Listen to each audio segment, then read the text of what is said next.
Assalamualaikum guys. Seperti biasanya, di sini kita membahas info update seputar anime dan donghua tentunya. Nah, nggak hanya di dunia nyata nih guys, ada yang namanya balas dendam. Di donghua juga banyak pastinya, di mana sang MC memiliki tujuan utama untuk membalaskan dendam dari orang tua ataupun keluarganya yang dibantai di masa lalu guys, ataupun yang dikhianati oleh pacarnya, yang tentunya wajib banget nih untuk kalian tonton. Nah, pada video kali ini Mimin akan membahas 10 rekomendasi donghua dengan MC yang ingin balas dendam guys, yang tentunya memiliki alur cerita yang menarik serta MC yang overpowered. Oke guys, supaya kita nggak nunggu lama, kita langsung aja ke videonya. Let's go. Yang pertama, Martial Universe memiliki build up yang sama seperti kebanyakan anime Let Off, di mana MC lemah pada awalnya, kemudian menjadi kuat guys. Nah, MC di sini harus dilindungi dan melayani kehormatan keluarganya, serta melawan penjahat yang lebih kuat. Seorang anak yang ayahnya menjadi lumpuh setelah menjadi sombong terhadap kultivator arogan lain di alam yang lebih tinggi, dan juga yang menyalahkan putranya Lingdong yang selalu diganggu karena kultivasinya yang rendah. Kemudian dia dibawa ke ayahnya ke desa keluarga Ling. Namun ia mendapati dirinya diintimidasi dan dibully guys. Namun setelah ia ditendang ke dalam jurang serta berdarah guys, darahnya mengalir pada objek dewa misterius dari 10.000 tahun sebelumnya. Ajaibnya, batu ini menyembuhkan semua luka Lingdong, dan benda ini mempercepat kultivasi Lingdong. Nah, disinilah memungkinkan dia untuk mengalahkan orang teratas di turnamen desanya dan membalaskan dendam ayahnya. Yang kedua, Core Sensei. Donghua ini menceritakan di kota Yung terdapat keluarga yang menguasai kekuatan elemen penjaga perdamaian dunia, di mana pada saat itu ada keluarga yang sangat bahagia yang sedang merayakan ulang tahun salah satu dari keluarga mereka. Namun kebahagiaannya tidak berlangsung lama. Tiba-tiba ada beberapa orang yang menyerang dan menewaskan beberapa orang di sana guys. Nah, di situ ada anak yang selamat, dan ia akan menuntut balas atas kelakuan mereka yang telah membunuh keluarganya. Adiknya pun disandra guys, dan dijadikan subjek eksperimen genetika yang membuat dia memiliki kekuatan super, tapi tidak mempunyai kesadaran seperti manusia pada umumnya. Nah, begitulah awal kisah perjalanan dari Jiangxing untuk membalaskan dendam dengan kekuatan yang overpower parah guys. Yang ketiga, 10,000 World menceritakan Ling Feng yang ingin memadatkan kekuatan jiwanya. Namun ia diberikan pembeku darah oleh kekasihnya guys, agar bisa memadatkan jiwa pedang dimension. Lin Fei merupakan legenda di kerajaan Tianwu, karena di usianya yang baru 16 tahun ia sudah bisa membuat kerajaannya terkenal. Di kerajaan Tianwu ia sudah berlatih selama 8 tahun, dan ia siap memadatkan jiwa pedangnya. Nah, pada saat ia melakukan uji coba, ia mendapatkan jiwa pedang tingkat kaisar guys, dan hampir menyempurnakannya. Namun pada saat itu ia ditusuk dari belakang oleh tunangannya guys, dan merebut jiwa pedangnya. Nah, di saat itu ia pingsan dan kelumnya bersinar, lalu membawanya ke dalam dimensi yang berbeda. Dan ketika ia sadar, ia melihat jiwa dewa-dewa kuno yang bersemayam di pemakaman para dewa.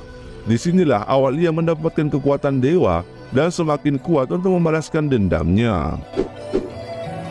Yang keempat, The Success of Empyrean Swan Emperor.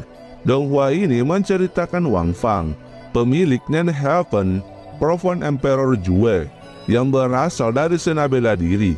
Dirinya berada di sekolah Akademi Huangjing. Dirinya juga dikenal sebagai pemuda tidak memiliki rana jiwa dan dianggap sampah. Namun dibalik itu, Wang Fang menyembunyikan sesuatu, yaitu kekuatan yang sangat besar guys, sehingga semua orang tidak ada yang mengetahui bahwa dia memiliki kekuatan yang luar biasa. Di sini Wang Fang memiliki tujuan untuk membalaskan dendam saudaranya yang telah meninggal setahun yang lalu. Ia sangat berusaha untuk mencari pelaku sebenarnya dari pembunuhan kakaknya. Ia pun menggunakan topeng Raja Harimau Perak untuk menyamar guys. Yang kelima, Lord of Planet menceritakan ayah Yung Fei Sue, Yu Tianggeng, serta saudara laki-lakinya yang dibunuh secara tragis 8 tahun yang lalu dalam misi mengawal Nadi Naga. Di situ ayahnya dikhianati oleh bawahannya guys, dan hanya Yung Fei Sue muda yang tersisa di garis keturunan keluarga Yung. Pada saat itu Yung Fei Sue sedang tersesat di dalam hutan, dan mengikuti suara yang memanggilnya, dan tidak sengaja jatuh dan bertemu dengan naga yang telah dirantai, yang memang sudah menunggunya. Dan kemudian ia dirasuki oleh naga itu. Nah, pada saat setelah itu, ia menerima berita sedih tentang kematian tragis ayah dan saudara laki-lakinya. Nah, disinilah ia mulai memikirkan sesuatu guys di belakang punggungnya. Dia mengumpulkan sebuah organisasi bernama Shadow untuk menyelidiki misteri tahun itu secara diam-diam dan membalaskan dendam kematian ayah dan saudara laki-lakinya. Yang keenam, Rise of the Dragon. Donghua ini menceritakan dahulu kala terdapat legenda yang mengatakan bahwa Dewa Naga bersamayam di alam para dewa. Banyak sekali yang ingin menjalin hubungan dengan Dewa Naga dan mendapat warisannya. Nah, di sini seorang pemuda bernama Chu Qianyi, yang mana ia selalu mengalami penindasan karena kesalahan ayahnya. Ia telah menghilangkan pusaka berharga milik sekte. Tapi pada faktanya, ayahnya ini justru rela berkorban dan melawan musuh terkuat sektenya, yang bernama Sekte Naga Bengis. Nah, karena kematian ayahnya inilah, Qianyi akhirnya bangkit dan berjuang agar bisa mendapatkan warisan dari Dewa Naga Asura. Tujuannya tak lain yakni agar ia bisa membalaskan dendam kematian ayahnya. Yang ketujuh, The Magic Save of Fire and Ice, menceritakan Yang Bing merupakan putra penyihir api dan penyihir es. Nah, setelah kedua orang tuanya dibunuh oleh Raja Es, Nyambi menerima permata ajaib kedua orang tuanya. Nah, ketika Nyambi mencoba melarikan diri dari pengikut Raja Es, ia berhasil mengeluarkan sihir api dan es pada saat yang bersamaan. Sebuah prestasi yang mustahil bagi seorang penyihir. Kemudian ia pun jatuh dari tebing, tidak sadarkan diri, lalu diselamatkan oleh seorang lelaki tua. Setelah dia bangun, lelaki tua itu memberinya makanan yang sangat lezat, yang belum pernah ia rasakan sebelumnya. Ternyata orang tua itu adalah seorang koki jenius yang pernah disebut koki jiwa. Disinilah Niang Bing ingin menjadi muridnya bagaimanapun caranya. Nah, disinilah Niang Bing memiliki tujuan membalas dendam sambil bercita-cita menjadi koki yang terhebat. Yang ke-8, The Emperor of Mirror Realms. Donghua ini menceritakan di benua Jisoo yang sangat luas, ada makhluk abadi yang hidup di Gunung Yongkue, dan banyak makhluk abadi yang tinggal di dalam gua, dan semua orang merindukan keabadian. 7 tahun yang lalu, Chu Yufei dan keluarganya dikhianati dan diasingkan di lembah raja pengobatan Songzhou. Dalam 7 tahun terakhir, dengan usahanya sendiri, ia menjadi orang terkuat di dalam dunia kultivasi.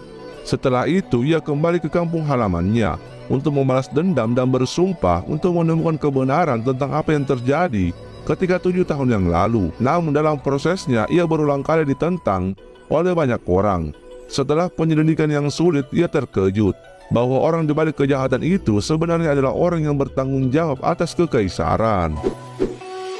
Yang ke-9, Apotheosis. Ini adalah donghua balas dendam yang gak bisa kita lewatkan guys, di mana menceritakan karakter utama yang bernama Lou Sheng, seorang anak dari keluarga Luo yang seharusnya ayahnya menjadi pemimpin. Namun karena dijebak pamannya, keluarga Lou Sheng menjadi sengsara karena kedua orang tuanya meninggal dan ia hanya hidup dengan adiknya, yaitu Lou Yang. Keluarga Lou menjadikan Lou Sheng sebagai bahan latihan karena penurunan keluarganya, dan juga saudara perempuannya dipenjara oleh kekuatan yang kuat. Dia tidak punya pilihan lain selain melayani orang lain. Nah, Lou Sheng membakar buku peninggalan ayahnya dan menemukan skrip yang mengubah takdirnya. Jadi Lou Sheng merupakan salah satu karakter yang tidak dapat diatur surga, dan dia bisa menentukan sendiri jalannya. Anehnya, setelah ia mendapatkan hal tersebut, untuk menguatkan tubuhnya, dia menyerap setiap kali dipukuli, dan setiap kali dipukuli ia akan menjadi semakin kuat. Yang ke-10, Jet Dynasty, mengikuti awal yang tragis serta dramatis dan perjalanan menuju puncak dunia bela diri dengan elemen anti pahlawan. Dan untuk penggemar donghua yang menyukai cerita kultivasi serta balas dendam dan pengembangan karakter yang layak, ini cocok banget nih untuk kalian tonton, di mana akan mengikuti kisah Sang Xiaofang yang menjadi yatim piatu dalam semalam, dan kemudian dia direkrut atau diterima sebagai murid sekte King Yung. Setelah 5 tahun berkultivasi dengan keras, ia unggul dalam turnamen 7 meridian dari disiplinnya dan dikirim ke Gunung Gongsang untuk memata-matai pergerakan sekte setan. Selama perjalanan, dia dan sesama muridnya, Lu Suiki, menghadapi bahaya yang banyak dan juga ia menyelamatkan orang dan berteman dengan pembudidaya iblis Biao. Namun, bahaya baru menunggunya di masa depan. Nah, itu dia guys 10 rekomendasi Donghua dengan MC yang tujuan utamanya balas dendam, yang wajib banget lah untuk kalian tonton. Semoga saja list kali ini dapat menambahkan list Donghua yang akan kalian tonton guys, dan juga semoga saja bisa menemani kebosanan kalian. Oke guys, video kali ini mungkin cukup sampai di sini dulu. Thank you for watching.